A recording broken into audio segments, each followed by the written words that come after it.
வணக்கம் and welcome back to my channel Lappandi achievers. இந்த வீடியோவில் நம்ம என்ன ப்ராப்ளம் பார்க்க போகிறோம்னு பார்த்தீங்கன்னா 2011 பாண்டியில் நடந்த எஸ்ஐ எக்ஸாமில் கேட்டிருந்த 29th ப்ராப்ளம் தான் வந்து நம்ம பார்க்க போகிறோம்.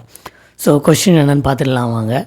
அ man buys ₹50 shares in a company which pays 10% dividend. So ஒரு மேன் வந்து ₹50 ஷேர் வந்து வாங்குறாரு.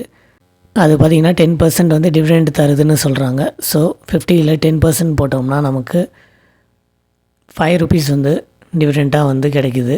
So dividend is equal to ₹5. அடுத்து if the man get 12.5% on is investment at which price did he buy the ஷேர்ஸ்னு வந்து கேட்டிருக்காங்க. So return on இன்வெஸ்ட்மெண்ட்டுக்கு formula பார்த்திங்கன்னா profit or income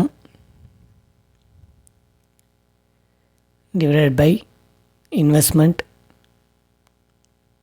into 100. இப்போது ரிட்டர்ன் ஆன் இன்வெஸ்ட்மெண்ட் வந்து 12.5%ன்னு கொஸ்டினில் கொடுத்துருக்காங்க. ஸோ 12.5 ஈக்குவல் டு ப்ராஃபிட் வந்து பார்த்திங்கன்னா இங்கே டிவிடெண்ட் தான் வந்து ப்ராஃபிட்டு. ஸோ ₹5 போட்டுக்கலாம். டிவைடட் பை இன்வெஸ்ட்மெண்ட் என்னென்னு நமக்கு தெரியாது. ஸோ எக்ஸ்ன்னு எடுத்துக்கலாம் இன்ட்டு 100. இப்போது X is equal to 5 divided by 12.5 into 100 is equal to 5 divided by 125 divided by 10 divided by 1 into 100. இப்போ 5 divided by 125 into 100 into 10.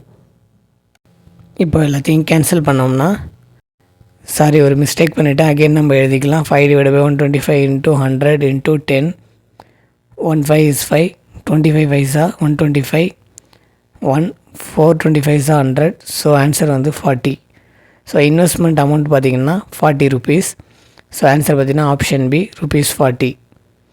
இந்த வீடியோ உங்களுக்கு யூஸ்ஃபுல்லாக இருந்துச்சுன்னா உங்கள் ஃப்ரெண்ட்ஸ் அண்ட் ஃபேமிலிக்கு ஷேர் பண்ணுங்கள். மறக்காமல் நம்ம சேனலுக்கு சப்ஸ்கிரைப் பண்ணுங்கள். தேங்க்யூ.